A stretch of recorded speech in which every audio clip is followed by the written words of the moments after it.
I'm supposed to say, how do I stay invested? What sectors look like? What's momentum like? And then you stopped me cold 3 days ago on LinkedIn with a clearing call. What was the catalyst for you to say betting's a drug?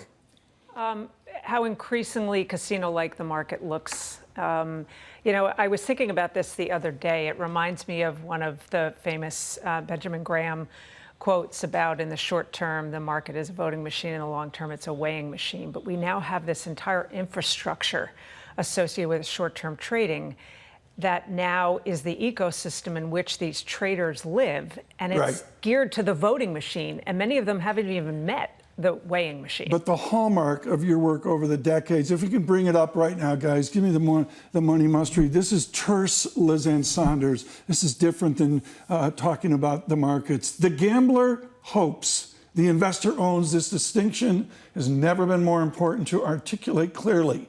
Here's the key line for me and Scarlet. The youngest generation of investors inundated with a message that investing and gambling are essentially the same thing.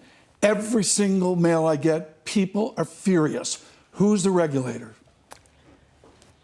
That's a good question. It's not being terribly regulated right now, not in the betting markets, not even in sports betting, although states do regulation to a large degree in sports betting.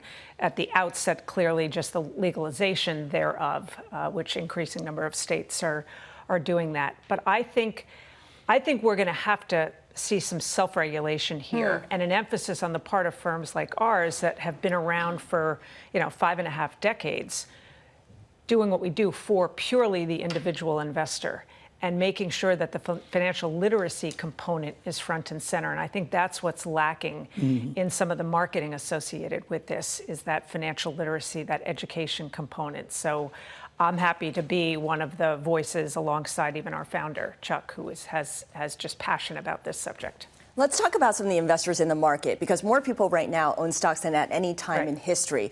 The pros who are seen as the smart money used to belittle individual investors as the dumb money, yet it's often the so-called dumb money that's leading the way here. So is that a false distinction now? I think it is. And I think that the labeling has always been unfortunate, smart money, dumb money. I've often quipped that maybe sometimes it's considered the dumb money because they tend to be the contrarian indicators, or leaving aside the Schwab client base, who are all the smart money. But you're right, that contrarian indicator nature of what retail investors used to be seen as, they've been more right than not. Right. What's interesting right now is they just represent one. And now I'm speaking specifically of retail traders, not long-term individual investors. Very important distinction between those two. But now you have other short attention span money that's dominating day-to-day trading, the commodity trading advisors and the systematic funds and the long-short hedge fund community. And they're keying off each other and the positioning associated with it. That's why there's so much more research out there now on how everybody is positioned. And then social media has added volume to that kind of conversation. And then you add prediction markets to the mix. I know that Schwab, along with other firms, is considering launching prediction markets tied to financial events as opposed to sports and pop culture, staying away from that part of it. How is that different? How is... Exactly. Help me. I'm the dumbest one in the room. Oh, no, Cortland's the dumbest one in the room. Help me on this. This is important stuff. How do we separate, what'd you call them? Prediction markets? Prediction markets for betting on GameStop. It's a good question. I can't weigh in on what we eventually will do with prediction markets because it's still early in the thought process, and that's not something I'm involved in on a day-to-day basis. But I will say that as a market strategist, I am often interested in what the prediction markets are saying about certain types of events. The wisdom of the crowds. Yeah, because it's a way to gauge sentiment in a unique way relative to many of the classic ways to gauge sentiment. So I don't dismiss that as something purely on the dangerous side of things. I think as a market observer, I think there's some value in it. But people say that they can play a role in hedging. Do you see that being used? I think that requires a level of sophistication that I think you probably want to have some help trying to do that as an individual investor. The first family member to go down in flames on this was on the Doge. One of the kids bought the Doge. Oh, they called it just the Doge. They were shocked at this.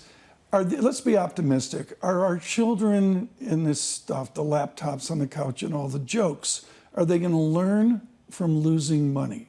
After they lose money the third time, maybe all of a sudden, what was the ETF you called earlier? VOO? The SPY? VOO? The VOO? The VI? The VOO? All of a sudden, a basic ETF well, looks they're better. already losing. It's about a 95% loss rate and a 5% win rate across the betting markets, particularly in sports betting. And the reason is that when you are betting, even if it's something that reads investment-like, right, you're just a spectator. You're not a participant. You're not a participant at wealth creation. You're not. The odds are automatically against you. You step back. You're observing. You hope that you're going to have a windfall. Most of the time, you lose the entire bet.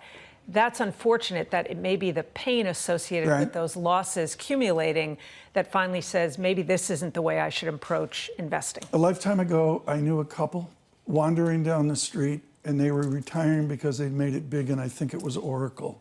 Do we have a whole cadre of people out there planning retirements right now because AI's gone up? Sure. And it's going to evaporate away? But what I fear is that our minds and our emotions maybe play tricks on us. I had a very interesting conversation about a year ago with a former NVIDIA employee that had a ton of that stock. And I was in earshot to a conversation he was having with his Schwab financial consultant. And he was ruining the fact that he agreed to trim 5% of the position, even though the financial consultant had said trim back 10 as he's planning for retirement and lessening that concentrated position.